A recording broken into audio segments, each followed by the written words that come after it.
আজি গুৱাহাটী অংকুৰ পথত news 24 Assam portal চেনেলৰ মুখ্য কাৰ্যালয় শুভ উদ্বোধন হৈ যায়। উক্ত অনুষ্ঠান শুভ উদ্বোধন কৰে সমাজসেৱক সুদায়িত্বশীল দুখীয়াৰ দুখ বুজি কাম কৰিবলৈ অফুৰন্ত আগ্ৰহী ব্যক্তি ডক্টৰ অসীম কুমাৰ দাসে। ইয়াৰ উপৰিও বিশিষ্ট অভিনেতা দীপক কুমাৰ ৰয়, সমাজসেৱিকা বিজুমণি কাকতি, সাংবাদিক নৱজ্যোতি ভূঞাৰ লগতে বহু গণ্যমান্য ব্যক্তিসকল উপস্থিত থাকে।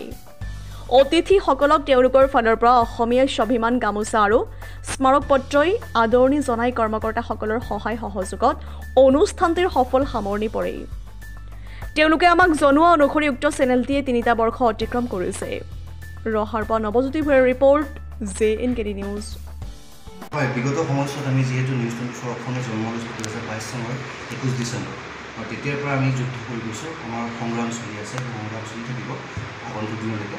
আৰু আজি যিহেতু আমি আকৌ ন উদ্যমেৰে 3টা বৰ্ষত ধৰি দিলোঁ যদিও আমি ন উদ্যমেৰে আকৌ আশাবাদী যে আমি আকৌ এই নতুন যে কাৰ্যটো উদ্বোধন কৰিছোঁ কাহিলীৰ পৰা, যিটো আমাৰ অংকুৰ পথ বুলি কয় জটিয়া, তাত আমি শুভ উদ্বোধন কৰিছোঁ। আৰু মোক এই ক্ষেত্ৰত মই প্ৰথমতে এটা কথা ক'ব লাগিব যে কাম আমি সদায় প্ৰয়োজন, কিন্তু কোনোবাই যে উৎসাহ দিব লাগে যে আপোনাৰ আঁৰত কোন ঠাই আঁৰত, সেয়া মানুহে ভাবিব পাৰে যে বেলেগ ধৰণে ভাবিব পাৰে, কিন্তু আঁৰত থকা ব্যক্তিজন মই প্ৰথমতে প্ৰাধান্য দিম যে অসীম দাস, ডক্টৰ অসীম কুমাৰ দাস।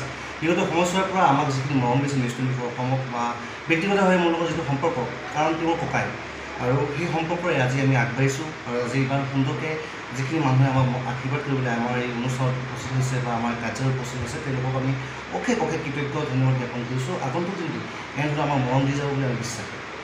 প্ৰথমে আজি এই পৰ্যবেক্ষণত মই নিউজ 24 অসমৰ এডিটৰ ইন চিফ মোৰ ভাতৃ যাযাবৰ মিণ্টু শৰ্মালৈ বহুত আন্তৰিক শুভেচ্ছা জ্ঞাপন কৰিছোঁ। লগতে নিউজ 24 অসমৰ লগত জড়িত প্ৰত্যেকজন বিষয়ববীয়া কৰ্মকৰ্তা আৰু কৰ্মচাৰীসকলক মই ধন্যবাদ জ্ঞাপন কৰিছোঁ, শুভেচ্ছা জ্ঞাপন কৰিছোঁ।